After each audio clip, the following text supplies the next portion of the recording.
téléspectateurs de l'ODG TV et de l'ODG Radio, marhaba bikoum. C'est un plaisir de vous retrouver pour une nouvelle émission de Carrefour Santé. Aujourd'hui, je fais cette émission avec une grande fierté et également avec une grande responsabilité parce que mon invité, c'est une personnalité internationale. C'est un enfant du Maroc, un enfant de Salé, c'est le professeur Claude Grisselli. Marhaba bik. Merci. Alors, pour préparer cette émission, avant qu'on ne rentre dans le vif du sujet, je voudrais remercier les gens qui m'ont aidé à préparer cette émission. En l'occurrence, professeur Tahar Al-Harash, docteur Habiba Amal-La'lou, monsieur Nourdine Chmaou, président de l'association Bourgreg, et mon ami, le professeur Mohamed Khattab, qui est à côté de moi, et cher ami téléspectateur et auditeur, qui va co-animer avec moi l'émission. Alors, pourquoi cette émission? Cette émission pour deux grands événements. Le professeur Claude Grisselli vient de publier un livre qui s'appelle « L'enfant sans défense ».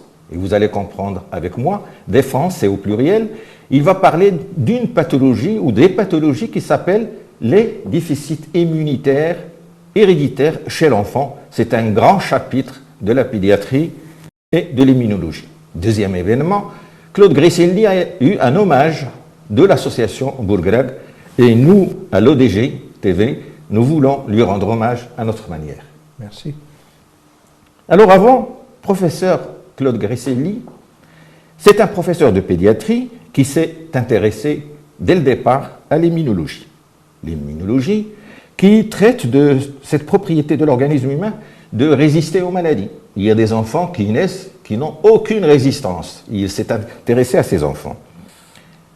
Un seul mot d'ordre chez le professeur Claude Grisselli, c'est comprendre par la recherche scientifique comment soulager l'enfant sans défense et s'il y a la possibilité de le guérir.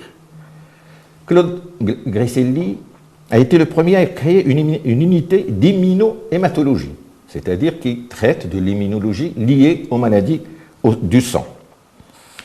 Il a créé le laboratoire de recherche à l'Institut l'INSERM, l'unité 132, c'est l'Institut national de la santé et de la recherche médicale en France. Il a été également directeur général de l'INSERM, et chose qui plaît à le dire, le professeur Mohamed Khattab, qui est également élève du professeur Claude Grisselli, c'est pour cela que je lui ai demandé de co-animer avec moi cette émission. Le professeur Claude Grisselli a été le premier dans le monde à mettre en place ce qu'on appelle les bulles en plastique stérile, ce qu'on pourrait qualifier les ancêtres des chambres stériles d'aujourd'hui, pour les petits-enfants atteints de déficit immunitaire, au point que les médias en France l'ont appelé le père des bébés-bulles. Jusqu'à maintenant, professeur Grisselli, c'est bon? Oui, très bien. Alors, c'est lui également qui a développé la greffe de la moelle osseuse en 1971 chez ces enfants qui n'avaient aucun traitement et qui mouraient. Grâce à la greffe de moelle osseuse, ils pouvaient vivre. Le professeur Grisselli a également décrit une maladie et la communauté médicale internationale a appelé par la suite cette maladie la maladie de Grisselli. Chose très importante, vous le savez, chers téléspectateurs et auditeurs, aujourd'hui on vit à l'ère du Covid-19. Vers les années 80, on parlait de sida qui faisait peur. Il était essentiellement lié aux adultes, aux maladies sexuellement transmissibles. Professeur Claude Grisselli a été le premier à décrire le sida chez l'enfant. Et on va en parler tout à l'heure. Autre chose active au professeur Grisselli, c'est que d'éminents pédiatres qui exercent jusqu'à aujourd'hui et chercheurs, dont le professeur Alain Fischer, qui a été désigné par le président actuel de la France, M. Macron, Monsieur Vaccin, pendant cette période du Covid. Une chose dont est fier professeur Claude Grisselli, c'est qu'il a fondé une merveille scientifique, l'Institut Imagine. En 1993, il est membre associé de l'Académie Hassan II des sciences et des techniques, et chose pour laquelle professeur Tab, en tant que son élève, ne l'oubliera jamais. En 2018, il a été à côté du professeur Mohamed Khattab, chef du service d'oncologie pédiatrique au CHU de Rabat Salé, pour réaliser la première greffe de la moelle osseuse chez un enfant marocain. chose à laquelle, pour un petit peu clore cette brève présentation, c'est que Claude Gresselli, et je dirais c'est la cerise du gâteau, il est marocain. Cela fait presque 86 ans qu'il est né à Salé, à côté de nous, de l'autre rive du Bourgreg. Et chose très importante qu'il garde dans son cœur, c'est qu'il a été le pédiatre des princes héritiers de l'actuel roi auprès de feu le roi Hassan II. Comment on pourrait rendre hommage au professeur Gresselli? C'est de parler des travaux scientifiques sur lesquels il a travaillé, les déficits immunitaires héréditaires chez l'enfant. Avant de vous poser la question, professeur Gresselli, qu'est-ce que c'est que cette catégorie de malades? Est-ce que, professeur Mohamed Khattab, vous pouvez rajouter quelque chose à ce tableau sur votre maître? Je pense que vous étiez complet. Vous avez cité les principales étapes de son parcours. Et ce que j'aimerais bien ajouter, c'est qu'il y a l'être humain, il y a l'humanisme dont il a toujours montré. Et vous avez cité son livre, et ce qu'on apprend de son livre, peut-être il était au début destiné uniquement à ses enfants, ses petits-enfants, mais c'est un livre très important parce que pour la communauté pédiatrique, au moins, il nous montre comment arriver à progresser, arriver par la réflexion constante à sauver les enfants atteints du déficit immunitaire ou d'autres. Professeur Gresselli, vous êtes pédiatre, vous vous êtes intéressé au déficit immunitaire. Qu'est-ce que c'est cette catégorie de maladies?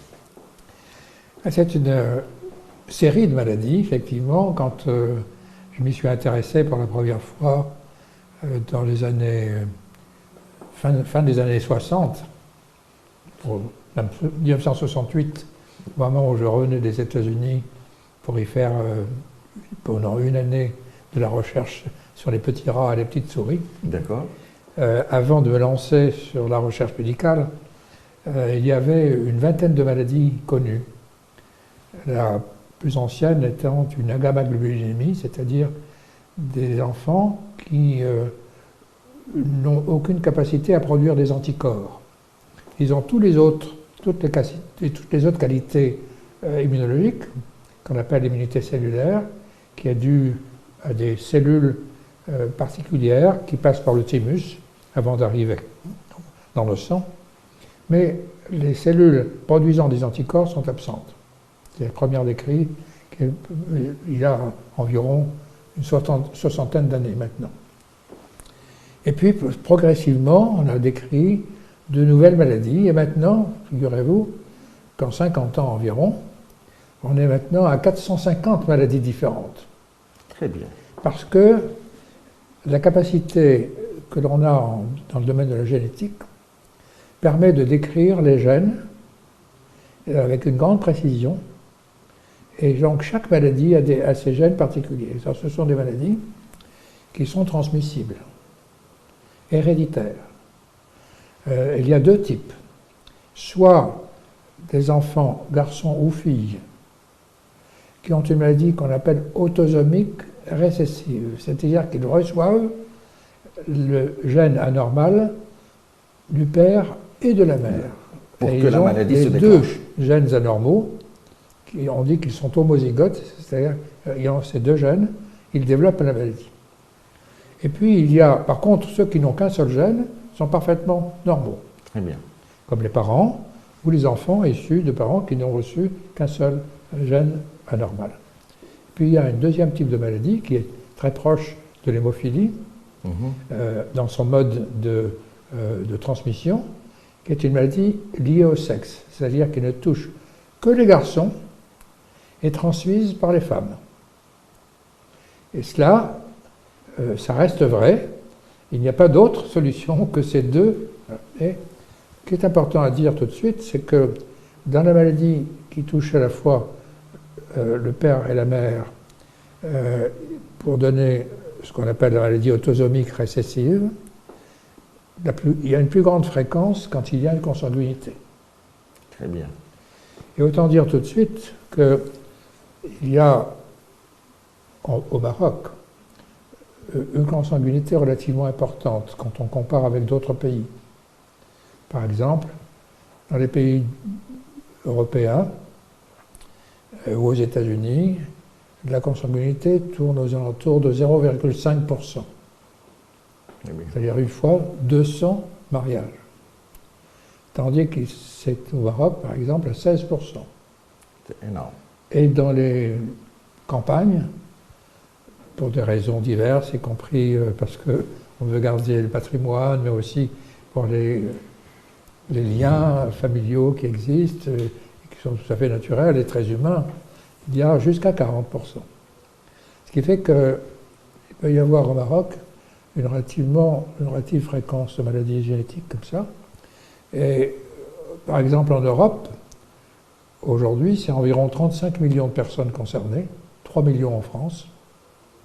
Et on peut se dire qu'au Maroc, il doit y avoir aussi environ 2 à 3 millions de personnes qui ont des maladies génétiques, parmi lesquelles il y a les déficits immunitaires. Très bien. Professeur Mohamed Khattab, professeur Claude Crestilly vient de parler de ces maladies héréditaires. Qu'est-ce qu'il en est au Maroc, ou comme il l'a très bien dit, ce qu'on a appelé la consanguinité, c'est-à-dire le mariage dans la famille, un cousin qui se marie avec une cousine et l'inverse.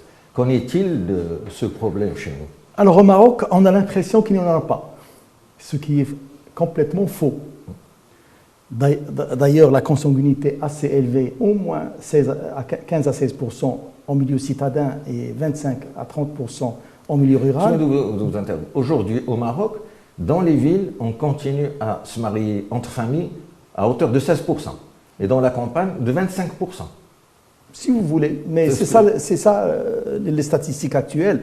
Peut-être même si on les dénombre en tant que citadins, ils venaient de la campagne aussi. Oui, donc c'est difficile. Mais dire qu'en moyenne, 16 à 25%, selon les... Mais le problème, c'est que, autant maintenant, tel que l'a dit le professeur Grisselli, on a dénombré 450, mais ils sont difficiles à reconnaître par les médecins. Et d'où l'importance de faire un effort du diagnostic précoce de ce genre de malade. Parce que finalement, qui dit déficit immunitaire, dit surtout des infections à répétition, dit un certain nombre de signes qui doivent alerter les pédiatres. Et s'ils sont assez formés pour le faire, peut-être on dénombrera autant et peut-être on découvrira beaucoup de nouvelles maladies. Donc, et on en parlera peut-être plus tard, il y a 3 handicaps à reconnaître plus de cas au Maroc. D'abord, le diagnostic précoce, le diagnostic tout court, et après, le diagnostic biologique. On ne peut pas aller jusqu'à... On reviendra à cette question. Et enfin, on parlera du traitement aussi qui n'est pas disponible pour ces malades. Je tiens à préciser pour les téléspectateurs, lorsqu'on parle de 450 types de maladies, et qui concernent des milliers, voire des millions de gens, pour qu'ils ne comprennent pas qu'il y ait 450 malades. C'est 450 variétés de type génétique héréditaire qui sont essentiellement dues à ces mariages entre cousins. Comme l'a dit professeur Claude Cresselly, le problème de ces maladies, c'est un problème de diagnostic et de traitement. Alors, où est-ce que la difficulté se pose en termes de diagnostic? Oui, alors, comme vous dites, 450 maladies génétiques différentes, en réalité, c'est celles qui concernent uniquement les défauts de l'immunité. D'accord. Défauts d'anticorps ou défauts de cellules complètes. Mais maintenant, on sait qu'il y a un nombre considérable de maladies génétiques différentes. C'est aux alentours de 7000 différentes. Et donc, c'est très difficile de les connaître tous.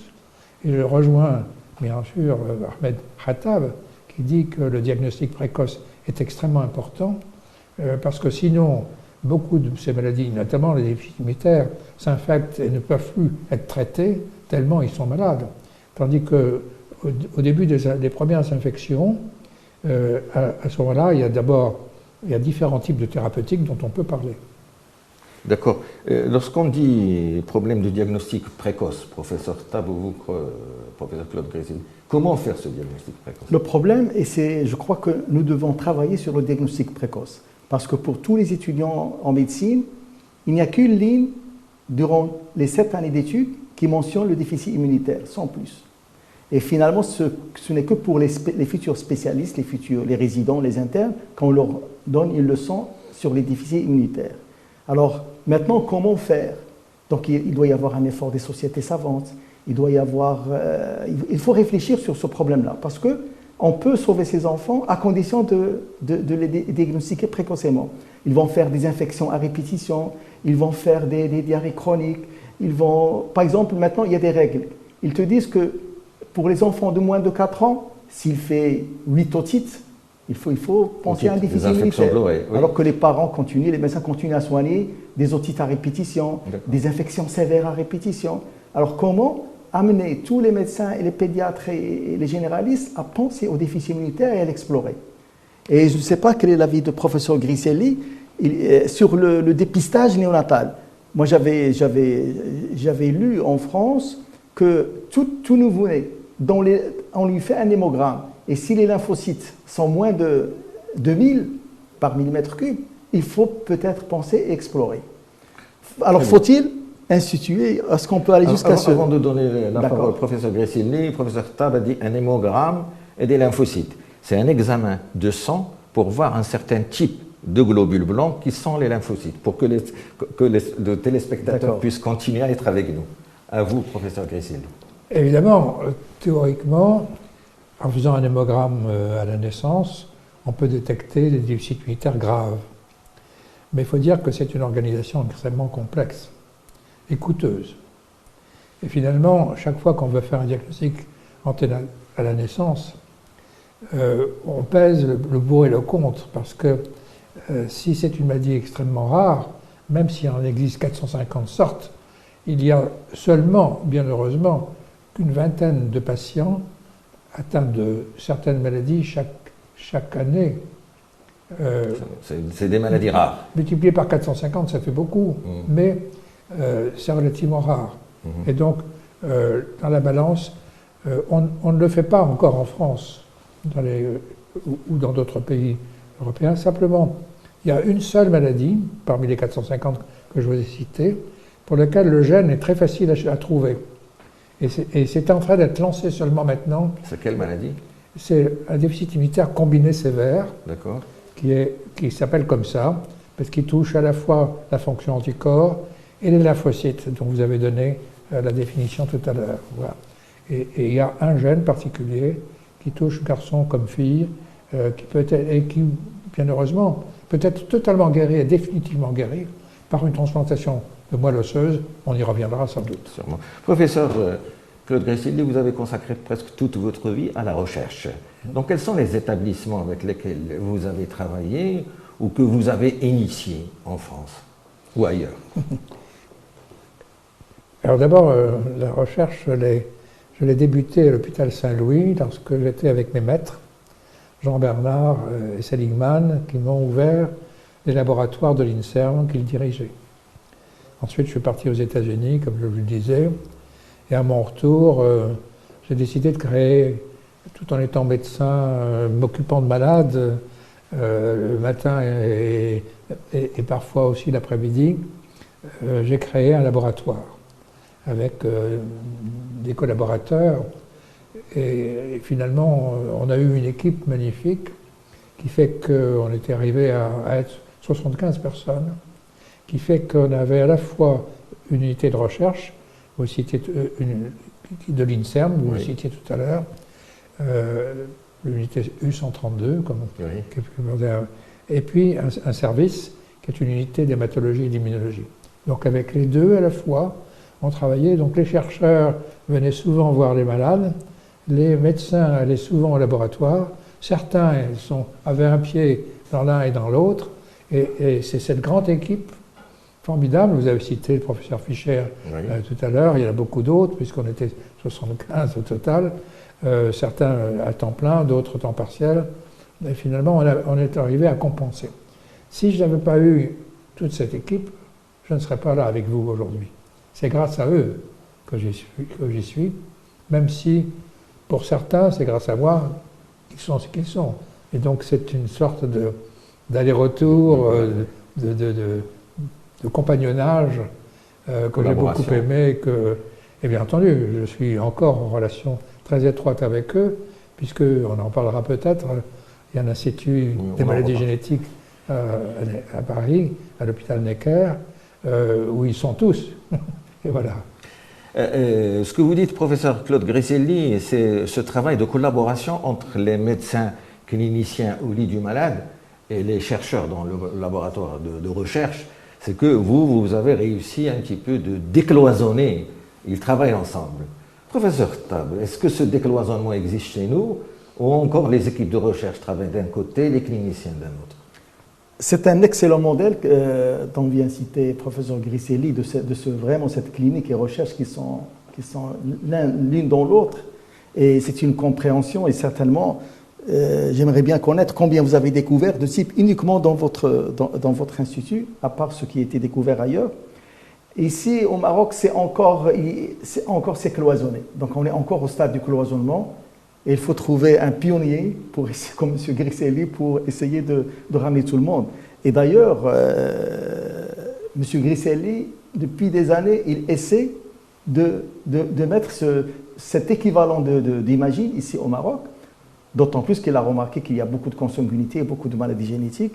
Et j'espère que ce projet similaire à Imagine verra le jour au Maroc. Inch'Allah. Professeur Grisselli, on va revenir sur un événement très très important. Dans les années 80, le monde entier a été secoué par ce qu'on appelle le sida, le syndrome du déficit immunitaire acquis. Et dans le subconscient des gens, il était lié à l'adulte, il était lié aux maladies sexuellement transmissibles. Personne ne pensait à l'enfant. Vous avez diagnostiqué le premier cas de sida chez l'enfant. Racontez-nous cet épisode, comment ça s'est fait. Est arrivé dans le service que je dirigeais un enfant de quelques mois, 5 ou 6 mois, qui avait, avec un diagnostic probable et précocement posé, de déficit immunitaire. Alors, je l'examine et cliniquement. Et avec mes mains, mes doigts, je trouve qu'il y a quelque chose qui ne va pas. C'est qu'il avait des ganglions. Et dans un déficit immunitaire héréditaire, il n'y a pas de ganglions. On ne les touche pas ni au niveau du cou, sous les bras, ailleurs. Et j'ai dit donc, c'est pas un déficit immunitaire classique. Il y a quelque chose qui ne va pas. Et puis, le lendemain, on apprend que la maman est hospitalisée dans un hôpital parisien. Et donc je téléphone tout de suite, qu'est-ce qu'elle a? Elle me dit, elle a un déficit immunitaire. Donc, transmission. Alors, quelle est la transmission? Est-ce que ça peut être le virus, effectivement?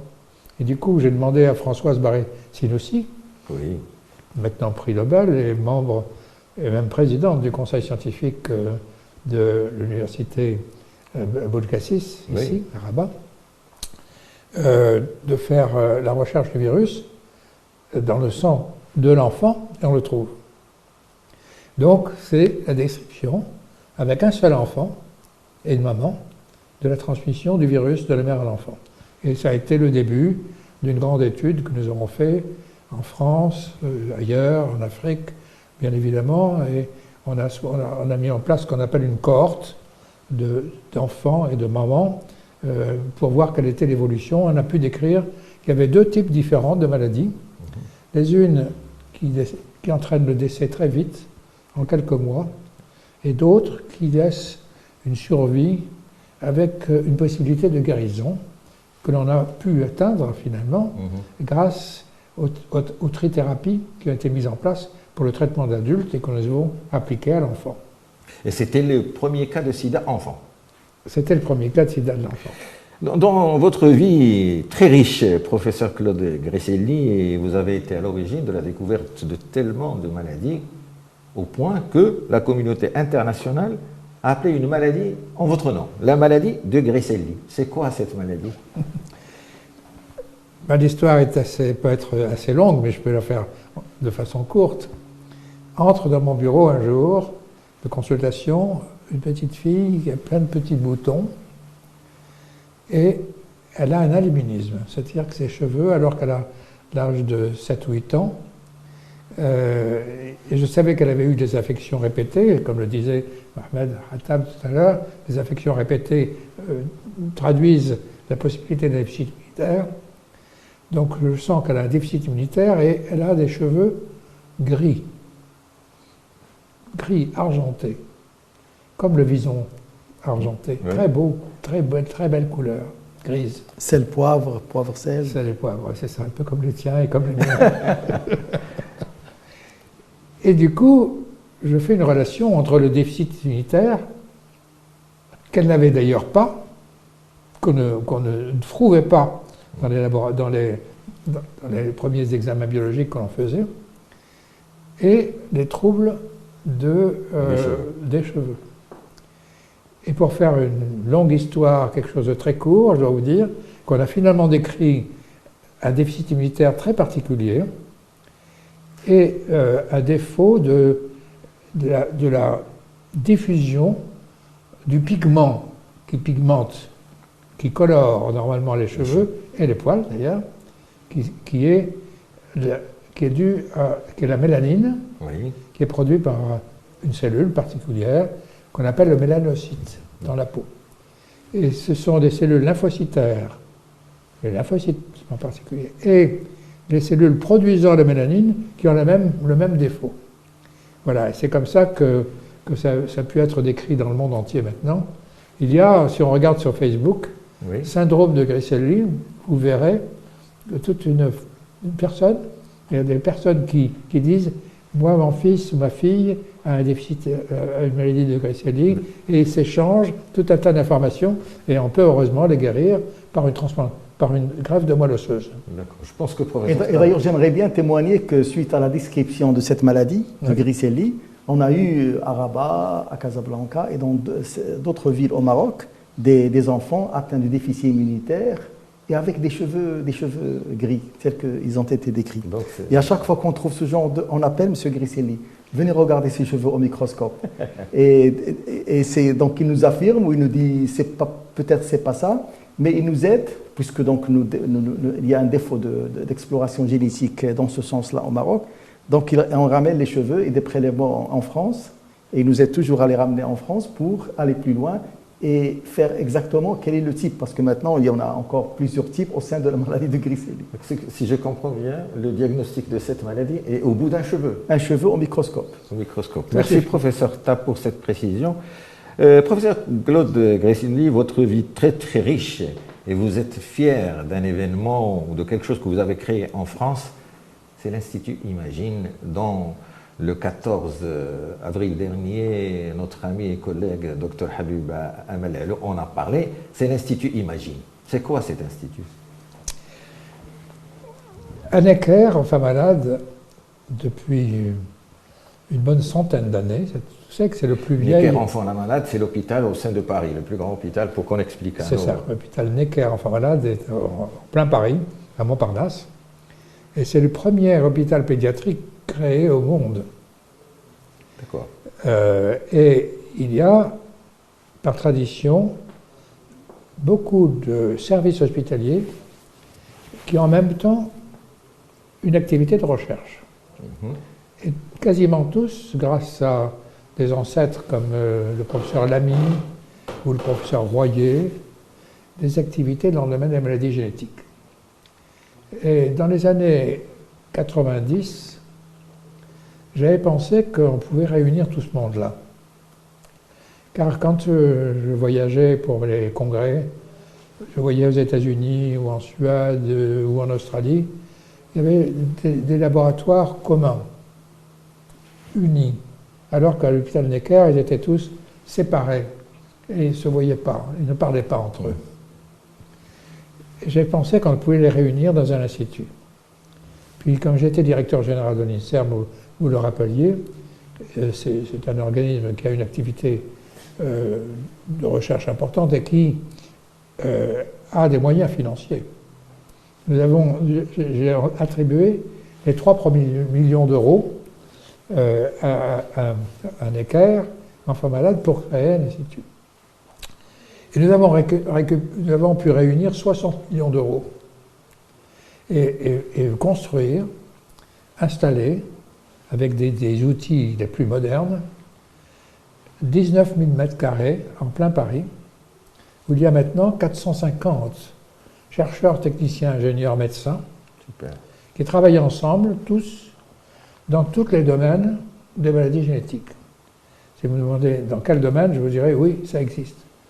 La peau, le poumon, le cœur, tout ce que vous voulez. Il y a L'hémoglobine. L'hémoglobine, il y a tout. Et il y a, c'est un grand succès. Et il y a un conseil scientifique international qui est présidé par un prix Nobel des années 99, une Australienne actuellement au Canada, en Californie, Elizabeth Blackburn, qui est une femme extraordinaire, et beaucoup de scientifiques, médecins scientifiques du monde entier. Ce qui fait que voilà, ça fonctionne de façon étonnante avec des résultats de recherche magnifiques. Donc je suis même moi-même très étonné du succès de cet institut.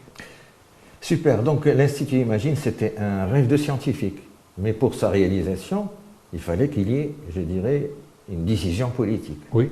Comment ça s'est fait? Et si vous pouvez nous donner un petit peu, aujourd'hui en 2021, quel est le budget de cet institut? Alors, il a fallu créer une fondation, mais d'un mode différent des fondations classiques. Et si ça pouvait se faire au Maroc, j'en serais le premier extrêmement heureux, bien sûr, qu'on appelle une fondation de coopération scientifique. C'est-à-dire qu'ils peuvent à la fois recevoir des fonds publics, des ministères de la Santé, de l'Enseignement supérieur et de la Recherche, ou d'autres, et des fonds privés. Et la politique publique-privée au Maroc existe. Par exemple, les deux grands centres qui sont l'hôpital Cheikh Zayed ici et Cheikh Khalifa à Casablanca sont des puissances publiques-privées.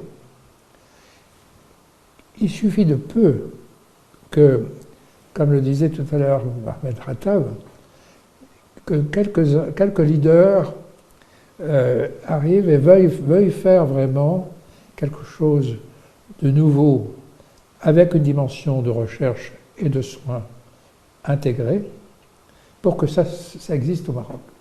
Je le souhaite vraiment vivement. Professeur Tab, vous êtes professeur à la faculté de médecine de Rabat, vous avez été chef de service d'hémato-oncologie au CHU de Rabat. Maintenant, vous exercez à l'hôpital Cheikh Zayed de Rabat. Comment imaginez-vous qu'on ait un institut comme Imagine au Maroc? Est-ce que c'est un problème politique? Est-ce que c'est un problème financier?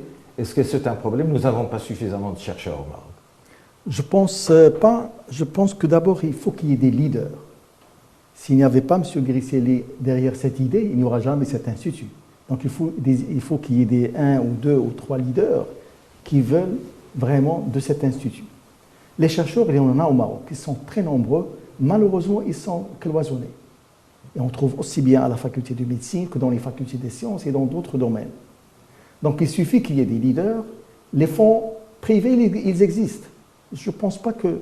Et il faut bien sûr qu'il y ait un appui politique par les décideurs, par le ministère de la Santé, par le ministère de l'Enseignement. Donc il faut qu'il y ait une collaboration. Mais pour les convaincre, il faut que c'est nous, ou c'est les leaders, qui doivent tout faire pour essayer de... Mais je transmettrai cette question. Vous, M. Grisselli, vous vivez en France et au Maroc, vous connaissez bien la médecine marocaine et la recherche au Maroc. Quel tuyau, comment déclencher le processus? D'abord, je dirais exactement ce que tu as dit. Il y a des chercheurs au Maroc et ils sont cloisonnés. Il y a par exemple le CNRST qui est excellent. Il y a des chercheurs soutenus par l'Académie des sciences, la SAM2 des sciences et les techniques. Dans les universités, il y en a. Beaucoup sont aussi partis. Moi, quand je suis à l'INSERM, je vois très bien combien il y a de Marocains qui sont arrivés à être attachés de recherche, directeurs de recherche à l'INSERM, payés par l'INSERM et restant en France. On pourrait soit permettre à ce qu'ils ne partent pas, soit éventuellement permettre à ce qu'ils reviennent.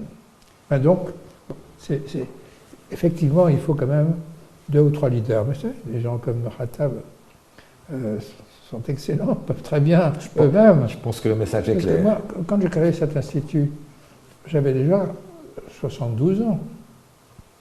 J'ai maintenant 86 ans. Ça fait 14 ans que c'est créé. Donc, il a fallu que j'attende longtemps. Vous avez le temps de le créer au Maroc. Il a fallu que j'attende longtemps avant de le créer. D'accord. Et ce qu'il faut, c'est lent comme processus. Ça ne se crée pas comme ça du jour au lendemain, avec une baguette magique. Donc, c'est tout un déroulé qu'il faut faire avec beaucoup de minutie et de sens politique. C'est stratégique. Ah ben, j'espère que les décideurs politiques regardent cette émission et écoutent cet homme sage qui est Claude Gresselli, qui a fait beaucoup pour la recherche dans le monde entier. En parlant de recherche, je reviens à un élément. Professeur Claude Gresselli, comme je l'ai dit au départ, vous êtes né au Maroc, vous êtes parti en France, vous avez eu une carrière internationale, mais vous n'avez jamais oublié le Maroc, vous revenez toujours. Vous avez initié énormément de choses. Ça a été rappelé de votre hommage par notre maître, professeur Tahar El-Harch. Quelles sont les choses que vous avez initiées ou accompagnées ou aidées à créer au Maroc? J'aurais bien aimé faire plus. C'est ma première réponse. Mais je suis heureux d'avoir fait quand même certaines choses. D'abord, les liens que j'ai avec les hommes et les femmes qui sont dans le métier. Et j'ai établi des amitiés inaltérables avec beaucoup. Vous citez Moulettar El-Harch, qui est un de mes vrais amis, forts, et tous ceux qui étaient à l'époque, c'est-à-dire les maîtres et les maîtresses, parce qu'il y a aussi des femmes, parmi ceux qui sont les patrons de Mohamed Khattab, et puis cette génération avec Mohamed, et même encore plus jeune. Donc j'ai gardé ces liens constants. Je suis à leur disposition souvent s'ils me demandent de les aider. Je ne suis pas là pour agir, je suis là pour répondre.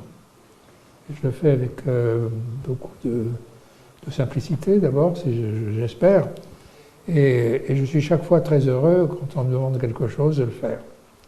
Alors ce que j'ai pu faire, c'est, on citera peut-être tout à l'heure la fondation, l'association marocaine d'hémophilie, Oui. mais c'est au niveau de l'Académie Hassan II des sciences que j'agis le plus souvent, actuellement en tout cas. Actuellement. Mais je reviens à l'hommage que vous a rendu le professeur Tahar El-Harch. Il a parlé de votre participation au programme national de lutte contre les maladies diarrhéiques. Et surtout, ça, que j'aime beaucoup, c'est que vous avez initié la première unité de génétique médicale qui est actuellement dirigée par le professeur Abdelaziz Sfiani. Alors, parlez-nous au moins de ces deux expériences. Oui, pour les diarrhées, effectivement, c'est très lointain maintenant. Oui. J'ajouterais que j'ai aussi tenté de favoriser, et obtenu d'ailleurs, l'extension des vaccinations, lorsque, avec M.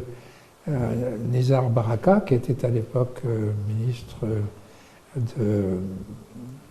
gouvernement, et qui m'avait présenté la ministre de la Santé de l'époque, par exemple, la vaccination antipneumococcique, qui touchait par des pneumonies beaucoup d'enfants au Maroc, a été instituée.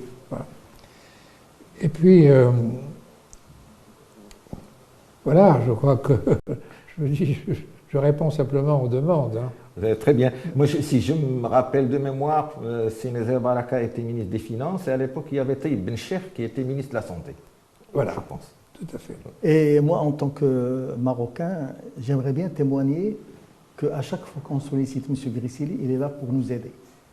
D'ailleurs, il venait souvent depuis de nombreuses années au staff, aux réunions scientifiques internes du service. Tout discrètement, il rentre et il nous expose tout ce qu'il pense, on lui présente des cas. À chaque fois qu'on a besoin de prélèvements pour un diagnostic beaucoup plus précis, donc il nous aide à le faire avec ses élèves en France. Il a beaucoup milité et j'espère qu'il continuera à militer pour avoir avec nous et nous pousser à avoir un équivalent de l'Institut Imagine.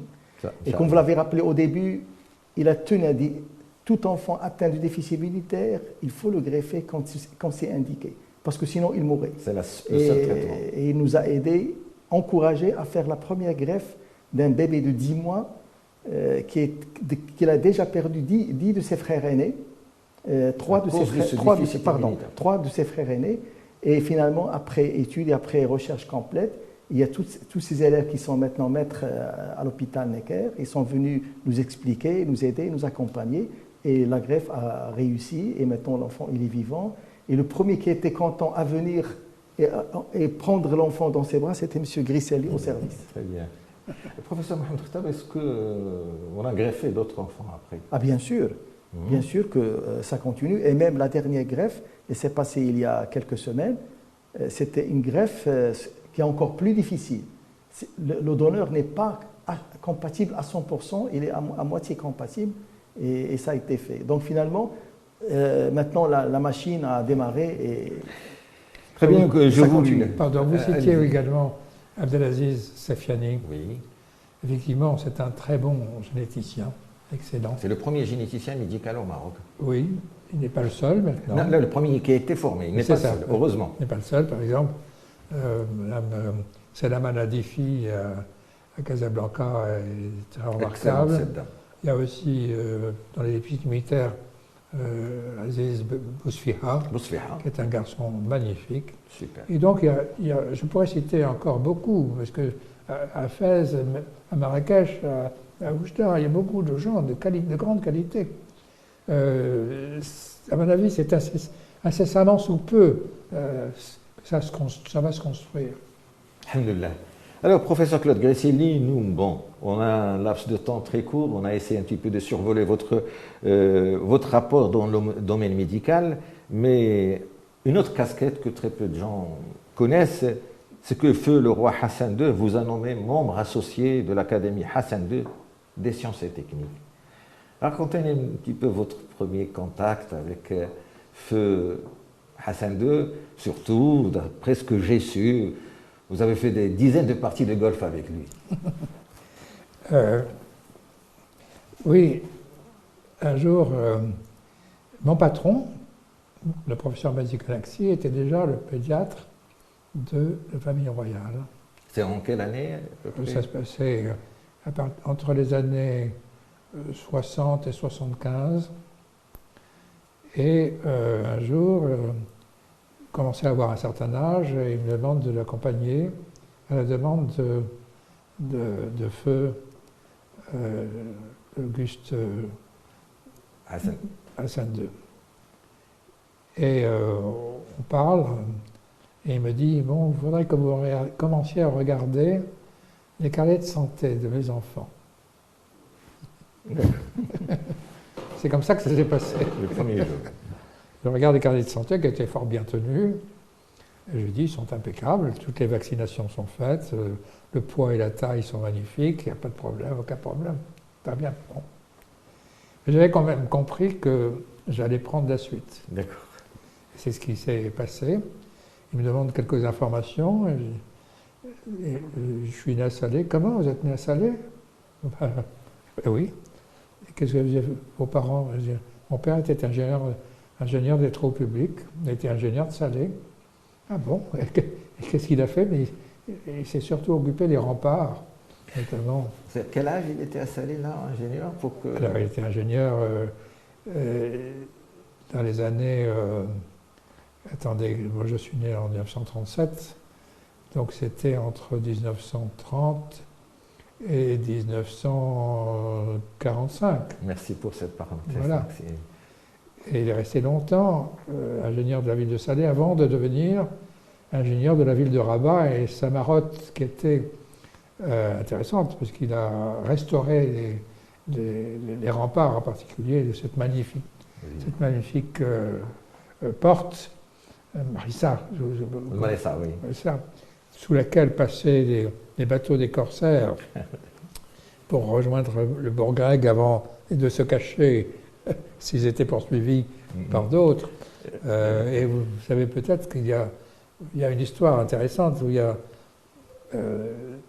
Diva, qui est une petite fille qui est arrivée à Salé, qui a été vendue comme Esclave. comme esclave avec ses 2 parents, qui étaient des Corses. Entre Corse et Corsaire, on n'est pas loin de la communauté.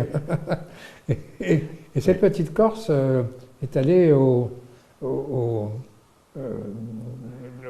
harem de la majesté de l'époque, qui était Mohamed Ben Abdallah. D'accord. Elle a été une favorite. Elle n'a pas eu d'enfant. Ou plutôt, elle a eu un enfant, mais qui était mort-né. Et donc, il n'y a pas de descendance, mais malgré tout, il y a des liens étroits entre la Corse et le roi du Maroc de l'époque. Voilà.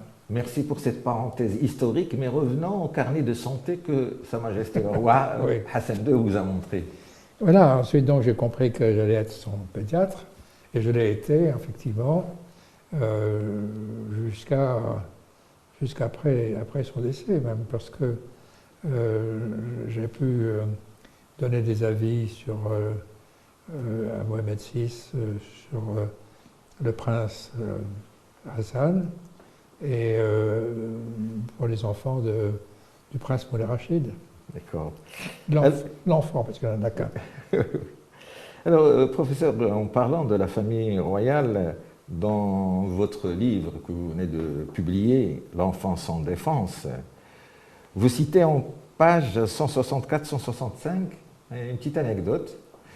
C'est lors du mariage du prince Moulay Rachid qui vous a présenté son épouse et continuez. Oui, je te présente mon pédiatre.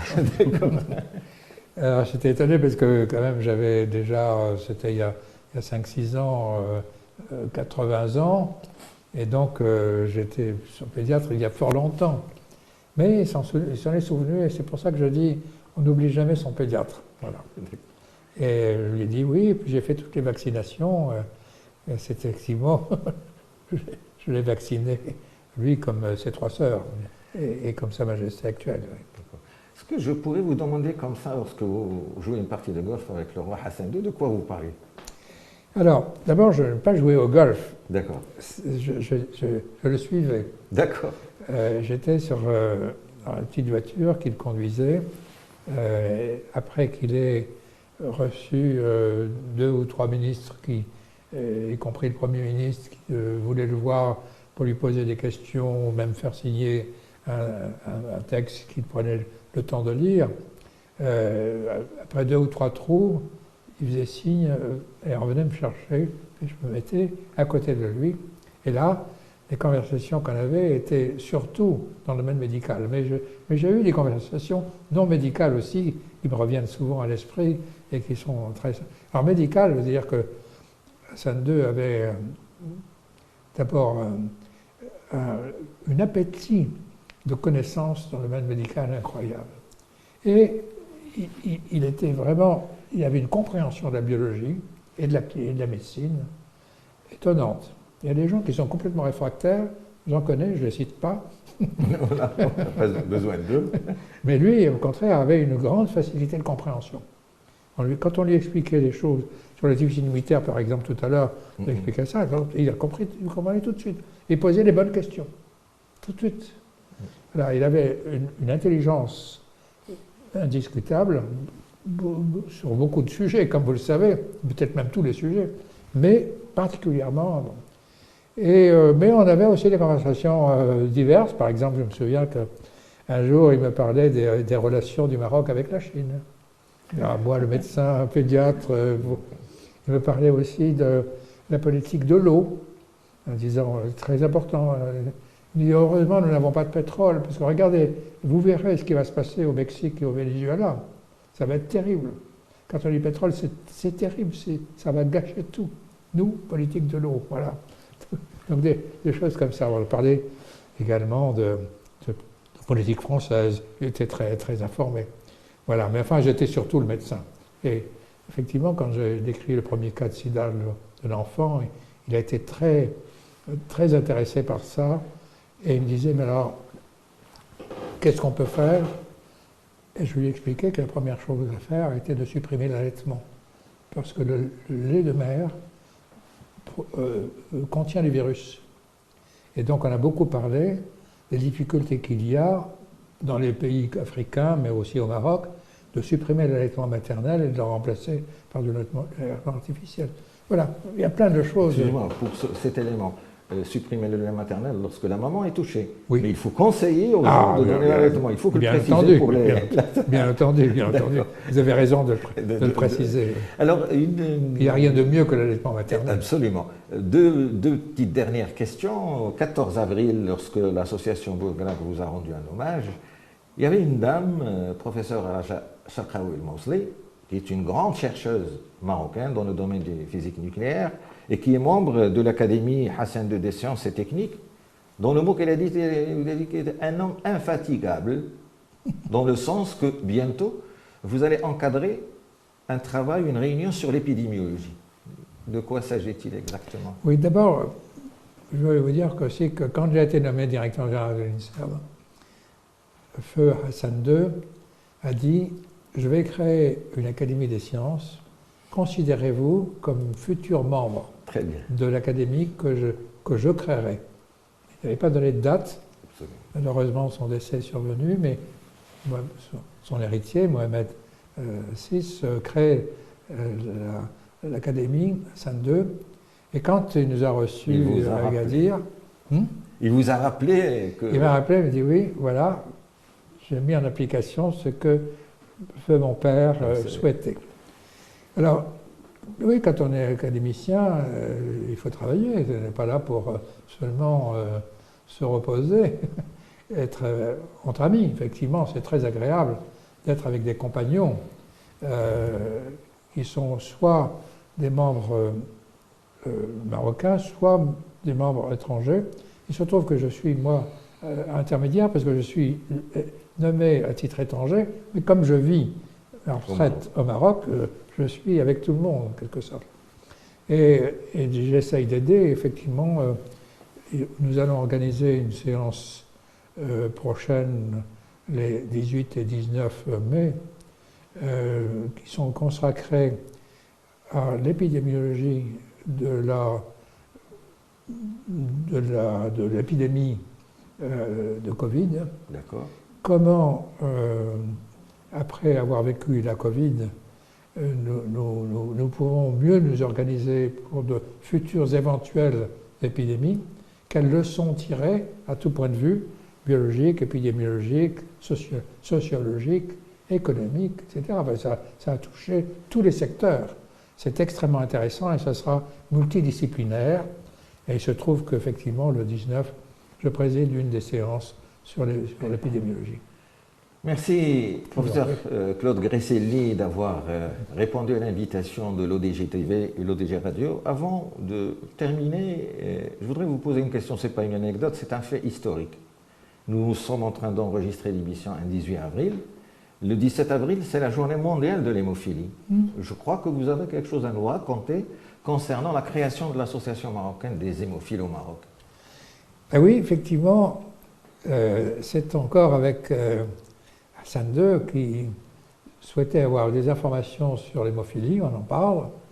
Je lui dis que ça avait été décrit par un musulman il y a fort longtemps. Il faut dire aussi que les Hébreux aussi avaient connu cela parce que c'était l'hémorragie provoquée dans certaines familles par la circoncision. Et j'ai parlé de l'association des hémophiles de France et de leur rôle. Il me dit, mais alors c'est que ça existe aussi au Maroc? J'ai dit non, je ne crois pas. Alors il faut créer, je vous demande de bien vouloir faciliter la création. Et c'est ainsi qu'avec le général Archan, nous sommes mis avec beaucoup d'autres également que je ne peux pas citer parce qu'ils étaient très nombreux, nous avons créé cette association. Il y a maintenant, je ne me souviens plus de la date exacte, mais... En 1990. Oui, c'est ça, j'allais dire, voilà, il y a plus de 20 ans en tout cas. Absolument. En tout cas, professeur Claude Gresselli, merci d'avoir répondu à cette invitation. C'est un honneur pour moi, moi-même qui suis médecin, devant un patron comme vous. devant un patron comme mon ami c'est Mohamed Khattab. Donc, amis téléspectateurs de l'ODG TV et de l'ODG Radio, je vous souhaite une bonne journée et à très bientôt. Professeur Grisselli, de nouveau, merci d'avoir répondu à l'invitation de l'ODG TV. Comme on l'a dit dans l'émission télévision, vous êtes un enfant de Salé. Salé a donné naissance à de grands hommes. Sidi Bouk Al-Qadiri, qui est un grand politicien, c'est Saïd Hadji, un grand journaliste, et un grand artiste musicien marocain, pour lequel la diva Kaltoum a chanté une chanson religieuse sur demande du roi Hassan II. Il a sorti un livre. Ce monsieur, il s'appelle Salah Sharqi, et je vous offre son livre. Ah, c'est magnifique. La musique marocaine, un Il est patrimoine de Salé également. riche et diversité. Merci beaucoup. C'est un grand joueur de Qanoun. Merci à vous. C'est très, très sympathique. Merci. Merci beaucoup. Au revoir et merci.